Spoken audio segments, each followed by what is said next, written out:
So okay so ये जो topic है मेनली ये ना इंटरव्यू पॉइंट ऑफ व्यू से है और इंडस्ट्री में क्या चाहिए और जो भी इंटरव्यू का राउंड्स वगैरह चलता है उस हिसाब से है। मोस्टली हम सबको ये डाउट्स रहते हैं जैसे कुछ लोग मैंने सबको अलग अलग एक्सपीरियंस के हिसाब से ज्वाइन हो गए कॉल में। तो कुछ का जैसे कि अभी कोई कॉलेज में है, कोई जॉब पे है, कोई अभी जॉब पे लगा है, तो अलग अलग और मैं मेरे को मुझे भी कंसिडर कर लेता हूँ। तो हमको किस तरीके से चीज़ों को देखना है, ओके।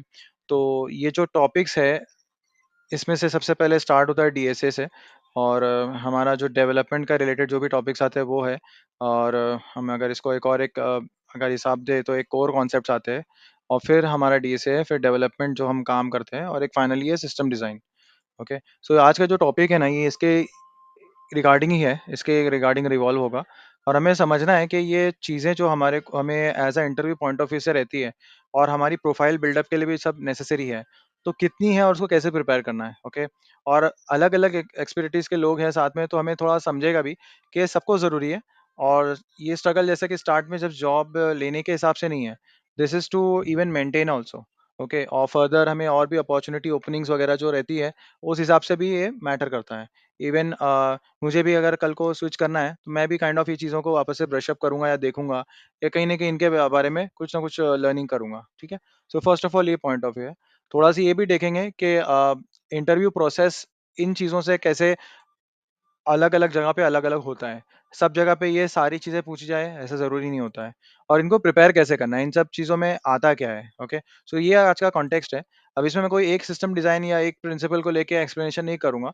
वो हम देख लेंगे, चाहिए तो एक अगर आप लोग अगर बोलते हैं कि नहीं हम थोड़ा-सी पुश चाहिए इसमें कि सिस्टम डिज़ाइन अगर मुझे स्टार्ट करना है, तो मुझे हमें थोड़ा एक आध टॉपिक्स पे थोड़ा सेशन अगर लेना है वो हिसाब से हम देखेंगे अगर अवेलेबिलिटी है और आप लोगों को चाहिए तो, ओके। तो वो एक पॉइंट है। तो अभी फ़िलहाल हम कोई स्पेसिफ़िक टॉपिक में घुसने नहीं वाले। हम ये सब में से समझने वाले कि as different level of expertise या ईयर्स या फिर बिगिनर्स के पॉइंट ऑफ व्यू से हमें कौन-सी चीज़ को कैसे कंसीडर करना है, ठीक है? तो ये पॉइंट है। इसमें किसी को कोई डाउट है, कोई क्वेश्चन है? नहीं भाई। ठीक है। तो just with in the room हमारे साथ हम मतलब कौन-कौन से लेवल की बात कर रहे हैं। तो Mohsin just got started with the job. तो एक वो लेवल है कि अभी आप जस्ट स्टार्ट किए हो और you are looking forward for अभी जो आपका अभी जॉब का एस्टैब्लिशमेंट है उसके हिसाब से आप उसको और भी और करना चाहते हो और लर्निंग ग्रो करना चाहते हो, वो पॉइंट ऑफ व्यू होगा आपका। फिर Ubai and Farhan is like they are seniors. तो they are already like 3-4 years के एक्सपर्टीज़ है उनके पास।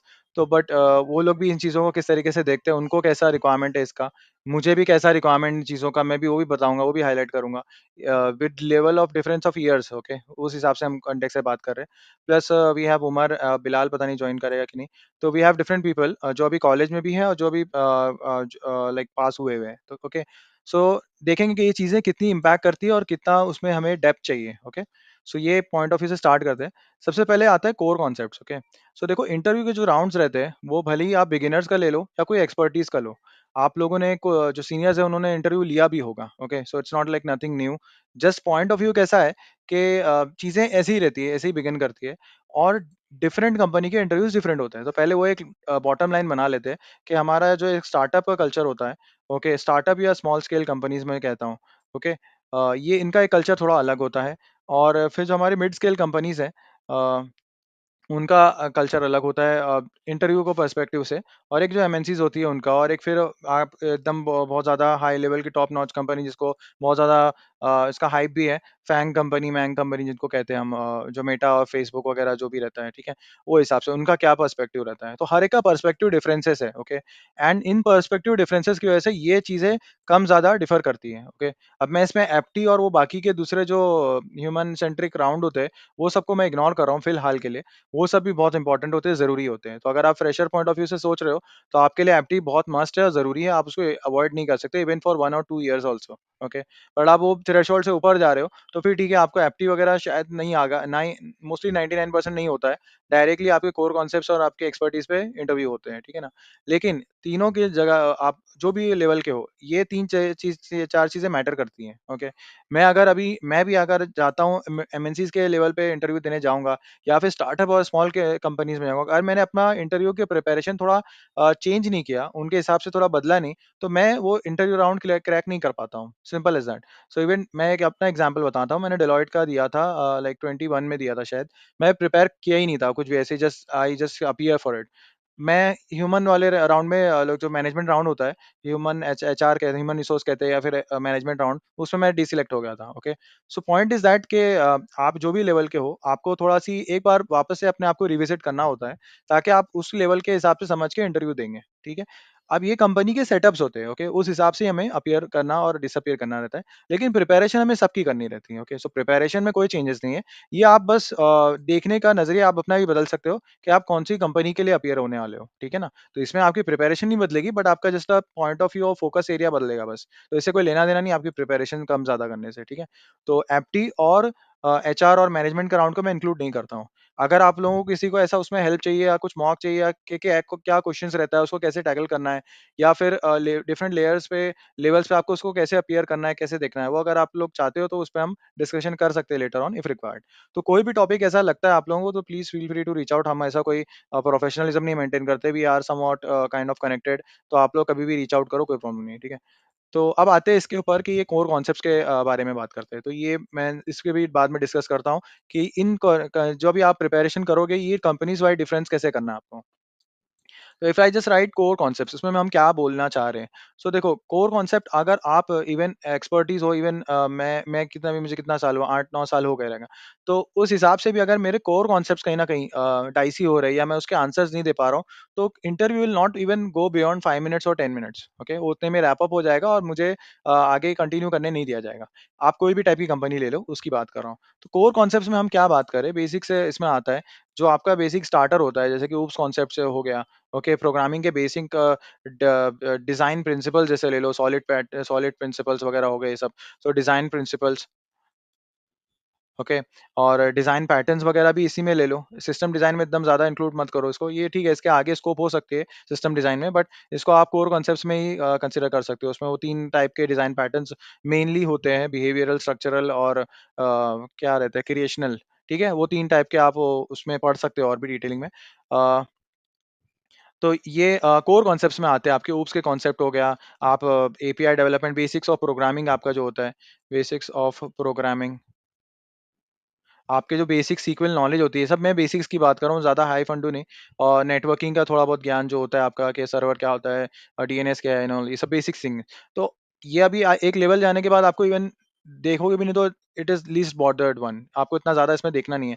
बेसिक्स ऑफ डिप्लॉयमेंट वगैरह जो होता है, ये सब उसमें कोर कॉन्सेप्ट्स में आप कंसिडर कर सकते हो, बेसिक्स ऑफ प्रोग्रामिंग में सब आ गया, ओके? तो आप इसको बोल सकते हो कोर कॉन्सेप्ट्स। ऑब्वियसली अगर ये हम कहीं पर भी लैक करते हैं, इवन 10 साल 20 साल बाद भी, तो इसी पे इंटरव्यू खत्म हो जाएगा, ठीक है? तो कोई भी हो, आप इनिशियल हो, बिगिनर हो, बाद में हो, तो ये आपको किसी न किसी तरीके से इसको ब्रश्ड अप रखना है। मोस्टली क्या होता है ना, मैं अपना भी एक्सपीरियंस बताता हूँ, मैं 3-4 साल में जब था ना, तो थोड़ा बहुत एक जगह पे, एक आध जगह पे मैंने कोर कॉन्सेप्ट्स में ही रिजेक्ट हो गया था। मतलब मैं इंटरव्यू में ज़्यादा ध्यान दिया नहीं था, मैं आगे कॉन्सेप्ट पढ़ते गया था और फिर मैं बेसिक कॉन्सेप्ट में ही बाहर हो गया था। तो अब वो ऐसा रहता है कि हम कम ज़्यादा प्रिपरेशन, याद आता है, भूल जाता है, ये सबको लगा रहता है, ओके? ऐसा नहीं कि कोई बहुत 20 साल वाला है तो सब याद है। तो कुछ ना कुछ बेसिक जगह पे आप फँस जाते हो, भूल जाते हो। ओके, अब इसमें कॉमन क्वेश्चंस वही होते हैं इंटरफेसेस के हिसाब से। ओवरलोडिंग में, ओवरराइडिंग में मोस्टली आपको कंफ्यूज करते हैं, स्टैटिक, दिस कीवर्ड, ये सारा पार्ट इसमें आता है। तो इसमें आप जो ट्रिकी सिचुएशंस है उसके हिसाब से मैं बात कर रहा हूँ। जो नॉर्मल सिचुएशन जैसे बेसिक, आपको ये नहीं पूछेगा मल्टीपल इनहेरिटेंस बताओ या ऐसा कुछ थियोरेटिकल नहीं, थोड़ा आपको प्रैक्टिकल पे आना है। ओके, आपको कुछ दे देगा कि भाई आप ओवरराइडिंग इंप्लीमेंट करके बताओ, फिर आपको ब्रेक करने को देखेगा कि भाई आपको कितना कॉन्सेप्ट ओवरराइडिंग का पता है। Okay, base class constructor, child class का डिफरेंस वगैरह, सुपर कीवर्ड एंड ऑल, जो भी है, ये सब आपको समझ में, थोड़ा ट्रिकी जो एरियाज है इसके समझना है, गॉचास जो है होते हैं वो देखना है, इंटरफेसेस आपको समझना है। ओके, एब्स्ट्रैक्शन का थोड़ा जो आंसर होता है वो करेक्ट नहीं आता है most of them, even seniors folks भी एब्स्ट्रैक्शंस के आंसर सही नहीं देते। लाइक उनके जो प्रैक्टिकल ग्राउंड एग्जांपल हम पूछते हैं ना, जैसे मैं आपको बोल दूंगा भाई आप एब्स्ट्रक्शन का एक एग्जांपल दो, तो हमारे एग्जांपल एकदम सही होने चाहिए, बहुत ज्यादा भी वो एनिमल क्लास मैमल क्लास वो छोड़ दो। अगर आप एक्सपर्टीज लेवल पे गए हो, इवन आजकल फ्रेशर से भी थोड़ा लॉजिकल आंसर्स ही एक्सपेक्ट किए जाते हैं, ठीक है। सो ये हो गया एब्स्ट्रक्शंस वगैरह के ऊपर, ओवरलोडिंग ओवरराइडिंग हो गया, पॉलीमॉर्फिज्म हो गया, जो भी बेसिक्स ऑफ ऊप्स के कॉन्सेप्ट्स हैं। बेसिक्स ऑफ प्रोग्रामिंग मतलब कि भाई आप क्या कहते हैं उसको, बेसिक फंडामेंटल्स आपके क्लियर है कि नहीं, लूप्स वगैरह का अंडरस्टैंडिंग और मेथड्स वगैरह कैसे बनाना है, क्या करना है, वेरिएबल्स क्या होता है, नॉर्मल जैसे कि आप कांस्टेंट्स कभी भी डायरेक्टली कोड में नहीं डालते हो एंड ऑल वो सब, ठीक है। तो अब इसमें बहुत कुछ हो जाता है, और बेसिक्स में यही ये सब पूरा पार्ट आता है, सीक्वल आता है, और आपका ग्राउंड लेवल पे जावास्क्रिप्ट आता है। तो अगर आप बिगिनर हो तो ठीक है, जावास्क्रिप्ट का ES6 के जो मेन मेन फीचर्स है वो पता है तो भी ठीक है। लेकिन आप अगर एक एडवांस्ड हो, अभी 2-3 साल हो गए, तो प्लस एडवांस कॉन्सेप्ट भी आपके लगेंगे। अब एडवांस कॉन्सेप्ट्स ऑफ जावास्क्रिप्ट बहुत, उसकी भी लंबी लिस्ट है। उसमें होता है memoization, okay, closure, prototype, okay, prototype से पूरा ऑब्जेक्ट इनहेरिटेंस वगैरह करके बताना, ये अच्छा खासा इसमें अच्छे लोग बाहर हो जाते हैं। मुझे भी इतना मतलब उस पर ग्रास्प नहीं है अभी भी। डीप कॉपी, शैलो कॉपी, और एक currying, currying functions, pure functions, higher order functions जो होते हैं। तो ये सब है आगे के कॉन्सेप्ट्स जो एडवांस कॉन्सेप्ट्स होते हैं। और प्रोमिसेस, आपका पूरा असिंक्रोनस प्रोग्रामिंग जो हो गया, असिंक्रोनस ऑपरेशन, इस पे तो अच्छा खासा क्वेश्चंस आ जाते हैं, ठीक है ना। तो अगर आप थोड़ा बेसिक्स हो गया है, जैसे कि डिस्ट्रक्चरिंग वगैरह पता है, एरे फंक्शंस वगैरह आ गए, हाथ बैठ गए, तो एडवांस जावास्क्रिप्ट के कॉन्सेप्ट्स भी आप फोकस करो। ये मैं बताता हूँ कौन से एरिया में यहाँ पर पूछे जाए चांसेस ज्यादा है, ओके। तो ये होते हैं आपके कोर कॉन्सेप्ट्स में। अभी तक हम कोर कॉन्सेप्ट्स की बात कर रहे हैं। इसमें किसी को डाउट है या मैंने कुछ मिस किया तो आप बोल सकते हो यहाँ पर। नहीं भाई। भाई एसक्यूएल में कुछ बता सकते हो क्या बेसिक की? हाँ, तो अभी सीक्वल में भी वही है, मैं इसको भी दो कर लेते हैं, एडवांस सीक्वल और इसमें। अभी मैं इसमें और भी टॉपिक लिखता हूँ, वो आपके सिस्टम डिजाइन में भी जाएंगे, लेकिन अभी सीक्वल में बेसिक बोलेंगे ना तो सबसे मेन चीज आती है, सबसे मेन इंपॉर्टेंट जॉइन आता है, ग्रुप बाय आता है उसके बाद, फिर ऑर्डर बाय, ठीक है। और फिर आपका जो ये कंस्ट्रेंट्स जो होते हैं, प्राइमरी की कंस्ट्रेंट्स वगैरह, उसके ऊपर अच्छा खासे क्वेश्चंस होते हैं। Indexing, okay. एसपीज वगैरह तो वन टाइम बनाने का रहता है, इसको बहुत ज्यादा बड़ा बनाया है, इस एसपीज बनाने आना चाहिए। ट्रिगर्स क्या होते हैं वो पता होना चाहिए, ओके। और क्या हो गया सीक्वल के अंदर, ऑपरेटर्स होते हैं जो यूनियन ऑपरेटर्स वगैरह होते हैं, वो भी ले लो, चलो ठीक है, यूनियन ऑपरेटर्स उसको कुछ बोलते हैं, मैं भूल गया नाम। एंड नॉर्मलाइजेशन एक होता है, नॉर्मा, ट्रांजेक्शन, हाँ ट्रांजेक्शन, ट्रांजेक्शन। हाँ, ट्रांजैक्शन, करेक्ट, ट्रांजैक्शन होता है। और तो इसमें से अभी जो आगे के मैं लिखते जा रहा हूँ थोड़ा एडवांस है, मतलब बिगिनर लेवल पे नहीं पता है तो चल जाएगा, बेसिक है। आपको ट्रिगर्स एसपी ये सब पता रहना चाहिए। यूनियन वगैरह भी ठीक है, आप कर लोगे। इंडेक्सिंग वगैरह थोड़ा सी कॉम्प्लेक्स जाएगा, बट बेसिक इंडेक्सिंग तो पता रहना चाहिए। अब ये नॉर्मलाइजेशन है, ट्रांजैक्शन है, रेप्लिकेशन है, क्लस्टरिंग है, ये सब थोड़ा एडवांस टॉपिक चला जाता है। इसको आप अगर बिगिनर्स हो तो आप इसको इग्नोर कर सकते हो, ठीक है। और कोई अगर पूछ रहा है और डिग कर रहा है, एक्सपेक्ट कर रहा है, तो बहुत ज्यादा ही कर रहा है, मतलब इतना ज्यादा होगा नहीं, क्योंकि नहीं निकलेगा। अगर आप एक कॉलेज पास आउट से अभी पूछ रहे हो इतना ज्यादा, तो दिस इज ओवर अजम्पशंस के आप एक्सपेक्ट करो कि भाई क्या तुम्हारा ग्राउंड क्या है, मतलब जज करने का, ठीक है। तो कुछ ज्यादा ही हो जाएगा। ये इस तरीके से आप कैटेगराइज कर सकते हो। लेकिन हाँ, बेसिक जॉइंस और यहाँ जो फंक्शंस होते हैं आपके, ग्रुप बाय फंक्शंस होते हैं और एक सिंगल लाइन फंक्शंस होते हैं, सब क्वेरीज जो होती है। अब सब क्वेरी का ना सबसे बड़ा प्रॉब्लम रहता है, सब क्वेरी नहीं यूज करनी होती है, वो समझ में आना चाहिए। सब क्वेरी के सोल्यूशन बेसिकली आप एन इंटू एम कंसिडर कर सकते हो, आपकी कॉम्प्लेक्सिटी बढ़ा देते हैं। और एक अब भी याद आया था, भूल गया। हाँ, ये सीटी, सीटी पता है किसी को, फरहान भाई? नहीं भाई, नहीं। ये विद क्लॉज पता है, विद क्लॉज? नो, नहीं। सर विद क्लॉज हमको हैविंग बाय आता है और दो तीन और चीजें। हाँ, तो विथ क्लॉज है ना, सीटी पढ़ना, इसको बोलते हैं कॉमन टेबल एक्सप्रेशन। तो मोस्टली हम ना व्यूज वगैरह यूज करते हैं, तो मैं व्यूज भी लिख देता हूँ कि व्यूज भी होते हैं, जो आपको पता रहना चाहिए। एसपीज वगैरह से पहले ही आप ले लो, व्यूज आपको पता रहना चाहिए। तो सीटी बहुत कॉमन क्वेश्चन है। इवन मतलब अगर आप है ना एक फैंग कंपनी में जा रहे हो, एमएनसी में कंसिडर कर रहे हो ना, सीटी के बारे में पढ़ लेना। बिगिनर्स के लिए मैं इतना फोर्स नहीं करूंगा इसको ज्यादा। हाँ, लेकिन ये वर्ड और ये विथ क्लॉज पता रहना चाहिए, इसका होता क्या है बेसिकली। और टेम्परेरी टेबल्स, टेम्प टेबल्स, ठीक है। तो ये सारे आपका है। सीक्वल बहुत ज्यादा है। सीक्वल में मतलब ऐसा है ना कि आपको पकड़ होनी चाहिए। आप भले ही मोंगो डीबी क्यों ना दिखा दो। तो इवन जो मर्न स्टैक है, ठीक है, मैं उसमें ना फिर मैं इसमें बात करूंगा। जो मर्न स्टैक खाली बात कर रहा ना, तो मैं इसमें कैटेगराइज करके आंसर दूंगा। लेकिन हाँ, सीक्वल कहीं नहीं गया, सीक्वल की नॉलेज आपको चाहिए रहेगी। ठीक है। अगर जो जितना ज्यादा आप अवॉइड करोगे सीक्वल को, उतना ज्यादा आप अपने लिए वो कर रहे हो। क्योंकि जैसे कि अभी आप बोलते नहीं मैं मर्न स्टैक का हूँ, मोंगो डीबी करता हूँ। ठीक है, मोंगोडीबी एक लेवल तक आपको डेवलपमेंट साइड से फायदा देगा, और आप उसके हिसाब से करियर भी बना सकते हो, नो डाउट, कोई आगे नहीं प्रॉब्लम है। लेकिन ये जो यहाँ पर अगर आप बात करोगे ना, एमएनसी और फैंग कंपनीज वगैरह जो अगर आप टारगेट करोगे, तब आपको ये बहुत बड़ा दिक्कत दे देगा। अगर लॉन्ग टर्म के लिए आपने 3-4 साल तक का सीक्वल को टच नहीं किया है, ना उसके कॉन्सेप्ट पता है, ना उसको यूज किया है, तो उसको अवॉइड करके आप यू कांट लिव। सीधा सीधा मैं कह रहा हूँ। क्योंकि एक लेवल पे जाके आपको उसको सीखना ही पड़ेगा। क्योंकि इसका एक्चुअली वैसा नहीं है कि मैं इसको इग्नोर करना चाहता हूँ। ये एक सिस्टम है जो हर जगह वाइडली यूज्ड है, आप इसको इग्नोर करके अपना सिस्टम नहीं बना सकते हो। ठीक है। तो पॉइंट वो वैसा है। और ये टाइप ऑफ डेटाबेस है, ओके, रिलेशनल है। आप कुछ भी कर लो, आपको इसको फेस करना पड़ेगा कहीं ना कहीं। सोल्यूशन आपको एक बना रहे हो, वहाँ डॉक्यूमेंट भी नहीं चलेगा, तब आप क्या करेंगे। तो पॉइंट ये है कि सीक्वल इज द रूट, और ये कोर कॉन्सेप्ट में से आता है। ओके। तो कोई एक्सपेक्ट नहीं करता कि सीक्वल का नॉलेज नहीं है यार, मुझे भी जीरो है, तो कोई आपको रखेगा ही नहीं ये लेवल पे, या मिड स्केल लेवल तक का बात कर रहा हूँ मैं। ओके। तो ये ध्यान रखना है। तो sequel is very important. JavaScript के कॉन्सेप्ट इज मस्ट। बिकॉज आज अगर आप बोले मर्न स्टैक का मैं कंसिडर करके उस पर इंटरव्यू कर रहा हूँ, तो भाई आपका जावास्क्रिप्ट बहुत ज्यादा स्ट्रांग होना चाहिए। और जावास्क्रिप्ट के जो ट्रिकी क्वेश्चंस होते हैं ना, जैसे सीक्वल के होते हैं, उसी तरीके से जेएस के भी बहुत अच्छे खासे होते हैं। ठीक है ना। तो अब मैं बार बार वापस से अपने आप को रिस्ट्रिक्ट करता हूँ, ज्यादा डीप में नहीं जाता हूँ, ना तो हम बहुत इसमें ही बात करते रहेंगे। ठीक है ना। इसमें आप कंसिडर कर सकते हो। अब डिप्लॉयमेंट के लिए वही है कि बेसिक्स ऑफ डिप्लॉयमेंट पता रहना चाहिए। ये आपका डेव में आता है मेनली। बट हाँ, डिप्लॉयमेंट मतलब क्या कि भाई सर्वर क्या होता है, ओके, और ये सेशन, सर्वर सेशंस क्या होते हैं, H T T P S क्या होता है, और मेनली आपका जो ये एस एस एल होता है उसका थोड़ा सी अंडरस्टैंडिंग, और एस एम टी पी जो मेल ट्रांसफर के लिए आप यूज करते हो, ये बहुत स्टार्ट में ये बहुत बड़ी चीज लगती है। एस एम टी पी जब हम मेलिंग शुरू करते हैं, थोड़ा बहुत अपने सिस्टम से मेल शूट करना है, तो ये थोड़ा बहुत अंडरस्टैंडिंग चाहिए हमें। डीएनएस का जब अगर सर्वर बाय करते हो, डीएनएस लगता है आपको, कि ये थोड़ा सा सर्वर्स का थोड़ा सी ज्ञान, थोड़ा ज्यादा नहीं, नेटवर्किंग के हिसाब से आप इसको मान सकते हो। और अगर लिनक्स का थोड़ा बहुत कमांड्स है तो ये प्लस है, लेकिन मैं इसको ऐड अप नहीं करूंगा। ये मैंडेट कोई भी लेवल पे इतना ज्यादा नहीं है। हाँ, लेकिन अगर आप एक्सपर्टीज देख रहे हो 4 साल 3 साल, तो लिनक्स आएगा, डेफिनेटली फायदा देगा। लेकिन कोई इंटरव्यू क्वेश्चन नहीं होते हैं उसके, ठीक है, स्पेसिफिक है, इसके बेसिस पे जज करके आपको ले लिया। ये आपको डे टू डे लाइफ में फायदा देगा या नुकसान देगा। ठीक है। somebody is asking to join, let me check। ठीक है।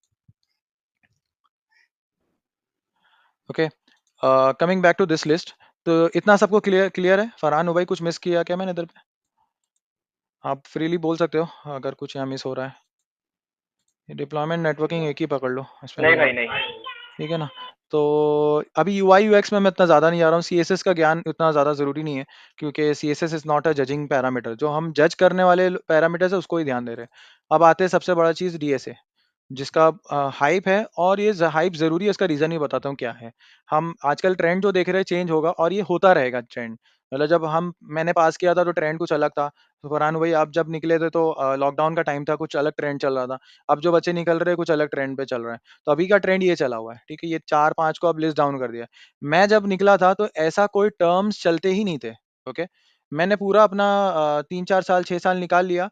अब जाके उन टर्म्स को नेम पढ़ रहे हैं। मतलब जब मैं पढ़ रहा था तो उसको कोई ऐसा नेम दिया भी नहीं था, कैटेगराइजेशन। जैसे डीएसए, भाई आपको डीएसए पूछा जाएगा नहीं। आपको बस वो एल्गोरिथम्स वगैरह अंडरस्टैंडिंग होनी चाहिए, आपको सॉर्टिंग सर्चिंग ये सब हम लोग याद करते थे ऐसे टर्म्स में। डीएसए एज अ होल नहीं पढ़ते थे, डेटा स्ट्रक्चर बोलते थे, एल्गोरिथम था भी नहीं। हम लोग डेटा स्ट्रक्चर बोलते थे, हाँ डेटा स्ट्रक्चर क्वेश्चन पढ़ लो। अब जो डीएसए है इसको फॉर्मलाइज जैसा कर दिया है, लीड कोड बना है, और बहुत सारे लोग अपना कोर्सेज भी चला रहे हैं, प्लस वेबसाइट भी चलती है, जेन्युइन भी है, और कुछ लोग उसमें अपना फायदा भी उठाते हैं। एनीवेज, तो डीएसए जो है इसमें कितना पढ़ना। तो अब ये जो ऐसा है कि ये भी एक थोड़ा सी प्रैक्टिकल से आपका लिंक्ड है। अब देखो दो चीज होती है, एक होता है डेवलपमेंट, और एक होता है प्रोग्रामिंग का जो पार्ट होता है। डीएसए मोस्टली प्रोग्रामिंग का जो एल्गोरिथम बिल्डिंग और प्रोग्रामिंग का पार्ट है, वो आपका आता है, जो आपके डेवलपमेंट में जैसे आप कभी काम कर रहे हो अभी, तो उसके अंदर एक छोटा-सी पार्ट होगा। मतलब आप डे टू डे रोज़ उठ के डीएसए कर रहे हो, लिंक लिस्ट बना रहे हो अपने कंपनी में बैठ के, कोई नहीं कर रहा है। सारे डीएसए के क्वेश्चन वाले मैंग-फैंग में ज़्यादातर रोज़ कोई डीएसए नहीं कर रहा है बैठा है। लेकिन जब काम आता है, तो अंडरस्टैंडिंग लगती है, तब कोई को बताने की ज़रूरत नहीं होती है। क्योंकि सारे बाय डिफ़ॉल्ट उसके साथ लिव्ड रहते हैं, उसके साथ प्लग्ड रहते हैं। मतलब ये एक ऐसा रेडीनेस इसको बोल सकते हो कि हाँ, सबको पता है कि एल्गोरिथम की इम्पोर्टेंस क्या है। तो मैं वहाँ किसी को नहीं समझाता हूँ कि भाई मैं क्यों बात कर रहा हूँ कि इसको ऑप्टिमाइज़ करो। ठीक है ना? हम अगर मैं बताऊँ हम लोग है ना पार्टनर रिसोर्स के साथ भी काम करते हैं। जैसे कि पार्टनर रिसोर्स मतलब हर कंपनी में रहता है यार। मतलब एक प्रोजेक्ट में 2 एफटीए फुल टाइम एम्प्लॉयी है और 2 पार्टनर रिसोर्स है, ठीक है?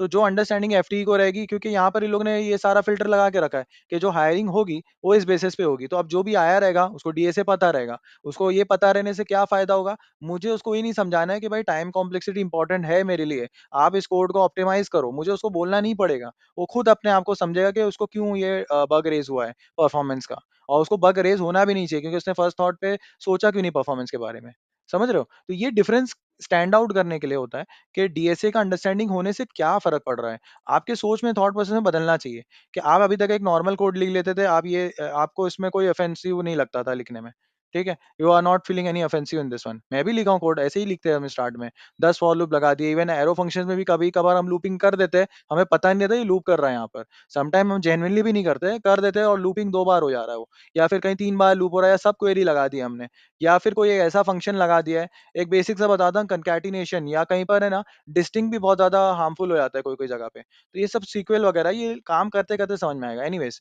तो डीएसए का मतलब क्या है, ग्राउंड रूल क्या सेट करता है पता है वो? वो ये सेट करता है कि आपके कोडिंग का एक लेवल स्टैंडर्ड हो गया है कि आप जो बेसिक ऑफ कोर कांसेप्ट्स और बेसिक ऑफ प्रोग्रामिंग है, उसको आप एक अच्छे तरीके से कोड कर लेते हो बाय थिंकिंग दैट कि आपका कोड ऑप्टिमाइज्ड है। बस इतना ही रिक्वायरमेंट है। इससे ज़्यादा नहीं है। हाँ, इसकी प्रैक्टिस बहुत है, लेकिन रिक्वायरमेंट इंटरव्यू लेवल पे इतना ही होता है। तो अभी जिसको भी फ़ियर है डीएसए मुझे भी फ़ियर है। मतलब मैं भी अभी भी बहुत सारे क्वेश्चन देते नहीं सॉल्व कर पाता हूँ। अनटिल अनलेस मैं थोड़ा थॉट प्रोसेस दूँ या